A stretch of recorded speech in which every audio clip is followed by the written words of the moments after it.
He has 73 tackles, 9 pass breakups, 2 interceptions. Please, welcome back, friend of the show, come on, Adrian Smash! Yo! Hey, what's up? Good morning. What's good morning. up, bro? Good morning to you.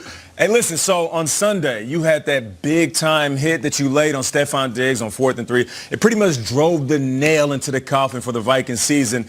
Now, I know that you're a big fan of superheroes. Which one did you channel on that monster hit? Walk us through that play. Man, it was a crosser, cut the crosser, just try to make a play before the first down. And, your goal is to go get the ball, but the next best thing is to jar the ball loose. So, I like to play around about being a hawk and smash and stuff like that. Akeem messed with me about it, but I say smash right there. Okay, Hulk smash. Smash, congrats on the playoffs for you. I want to talk about your mindset going into this last game, because all we talked about for 7 days was what's Nagy going to do. Is he going to rest his guys? Is he going to pull his guys? How did he approach the locker room with that? What did you know going into that game, and what was his message on what your mindset should be going into that matchup? We just was going out there to win a game. Our goal in the beginning is to win the division, to win our division games, and that's a division opponent. That's still a big-time game. They fighting for their playoff hopes, and it's a great game to prepare us for the playoffs. So we just went out there with the mindset of play football, and if we out there, we playing hard and we plan to win. All year long, man. You guys have done it every week. But Adrian, you've seen all the great quarterbacks. You saw Rodgers this year, you saw Russell Wilson, you saw Brady. This guy, Nick Foles, is coming to play to Soldier Field. There's a feeling outside of where you are that he's not just playing really well, that there's some sort of Nick Foles magic this time of year. When you're looking at him this week and you're preparing for him, is he just another really good quarterback, or is there something special with this guy? He's been playing very well these past couple of years. You see the Super Bowl run. And then once he stepped in this year, he's been playing well. But they're a great team, you know what I'm saying? So he has a lot of weapons to throw to, and he's good in that system. I don't know if you can call it magic or anything like that, but, he comes out, he executes, and we have to game plan and execute ourselves and play how we've been playing these past couple of weeks on defense, and we'll like the outcome. Adrian, we had you on the show last year, and the Bears were not a team that was competitive. They were not a team that were going to be going to the Super Bowl. This year, it's a little different. When did you, who's a holdover from last year's squad, get kind of a feeling that this team might be a little better than everyone on the outside expects? And when this season, a specific game, a specific moment, did you realize that this team could make an actual run to the Super Bowl? Well, in the offseason, you see your team, you see your teammates, you see how close we are as a team, and we just started building from there. And just every day we was just working. We had the goals. We were saying win the North. We break it down as win the North. So we was striving. And then during the season, I think after that Miami game, when we played pretty. I feel like we played pretty bad on defense, on the defensive end, and we came together, and we talked about tackling better. We talked about making plays, and I feel like it picked up from there, and then we got rolling. That's so interesting. It's a loss that you point to as the moment where you realize that. Adrian, talk about that. When you're in the losing locker room, what's it feel like coming out of that? When you're saying that the Miami game was good for you guys, because a lot of people would say, oh, well, this heroic win we had. A loss? When sometimes winning, it minimizes mistakes. So, but losing maximizes them. So you go in there, you watch the film, and you see every little mistake you made, and sometimes it takes seeing something that just happens real bad and something that's uncharacteristic of yourself to happen. To all right, we got to get going, and just fundamentals and technique, because we have the talent on defense, we have the players. It's just being technically sound and playing as a unit. It's a powerful statement, man. Winning minimizes mistakes.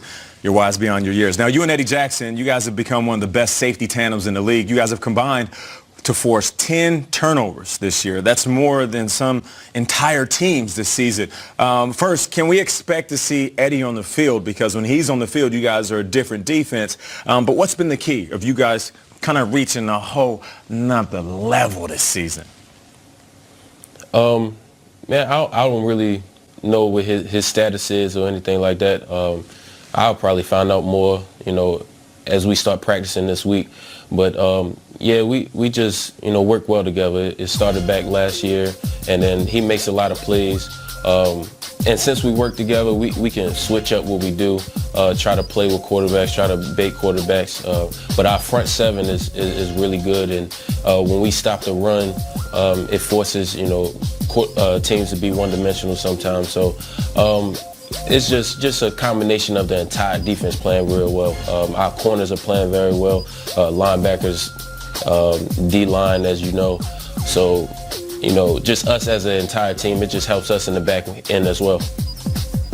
And I'm sure a lot of that has to do with your coach, Vic Fangio, who, by the way, I don't know if you've seen this on Twitter, but he is a hot name right now in these streets of coaching vacancies looking for their next guy. So we don't know much about him. He has admitted that in 4 years in Chicago, Adrian, he's been recognized in public once at a gas station filling up his gas tank. Yeah. So I'm going to give it to you like this, because I want to learn something about Fangio. Let's say we give him a day off. A Friday, schedule is cleared. What does Vic Fangio's perfect day look like? Where's he going? What is he doing? Oh, he playing golf all day. He's a big golf guy. He gets excited about golf. He talks about golf and lecturing us on financial management, telling us to keep our money. So that's what I know about him outside of football, that those two things is things that he thinks are very important. He puts gas in his car. That's only the three things that we know. That's all we need. Some people like the links. Some people like the lanes. This is one of the biggest weeks of your career, Adrian, and yet you still have time for the community. You've got a celebrity bowling night coming up tomorrow night to benefit the I'm Still Here Foundation. Tell us about the foundation, the event, who fans can expect to see there, and who can really roll, man. Man, I've always been a guy that wanted to give back.